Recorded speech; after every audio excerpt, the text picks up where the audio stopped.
1969. A human steps onto the moon. The moment is broadcast across the world, watched in real time, accepted as history.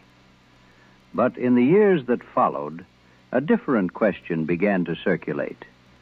What if what we saw was not what happened? This is observation, not explanation. This is Conspiracies After Dark.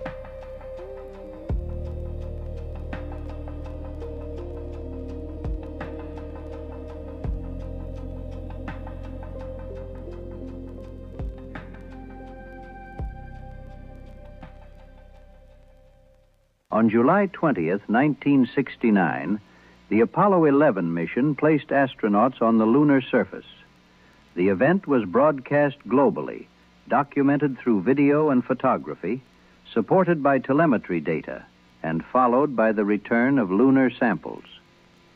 The mission involved over 400,000 personnel working across multiple facilities.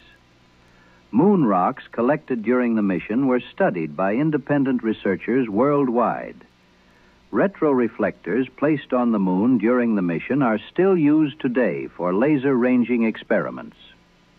Independent tracking stations monitored the mission in real time, including stations in Australia and the United Kingdom, with no obligation to support an American narrative.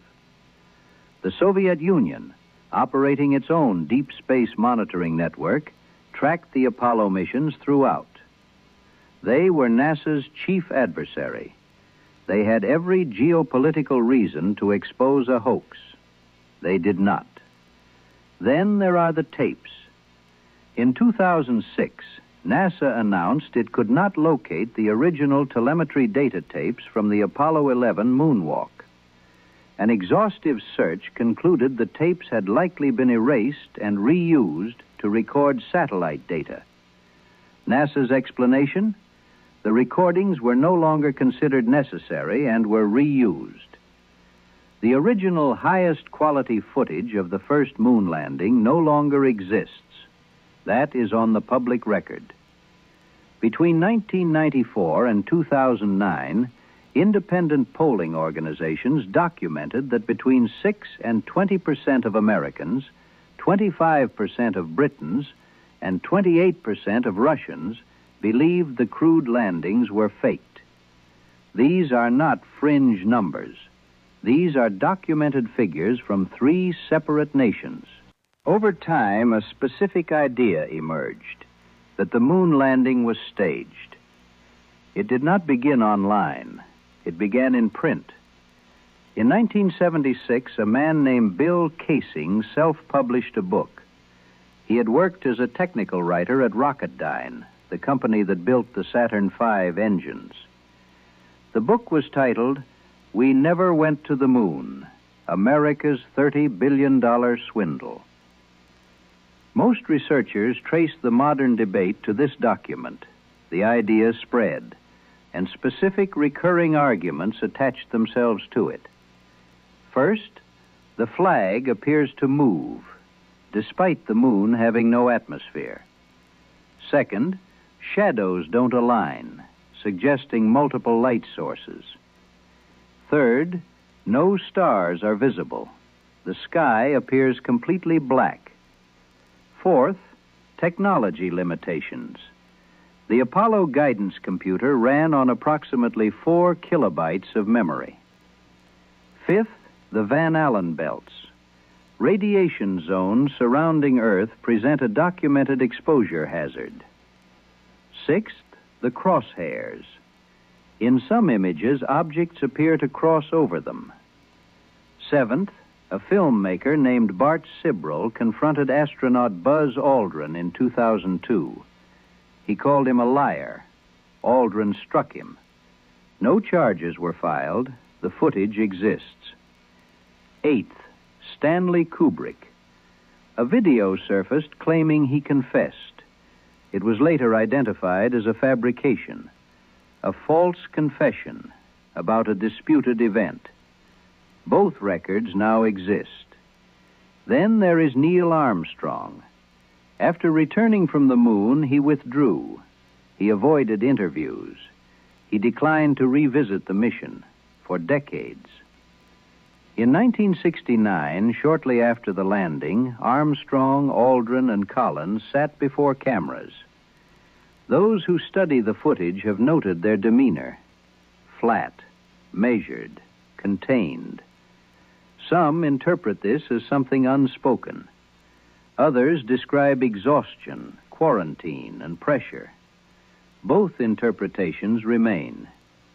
Then came 1994.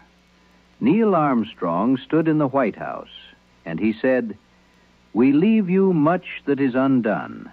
There are great ideas undiscovered, breakthroughs available to those who can remove one of truth's protective layers." The words are documented.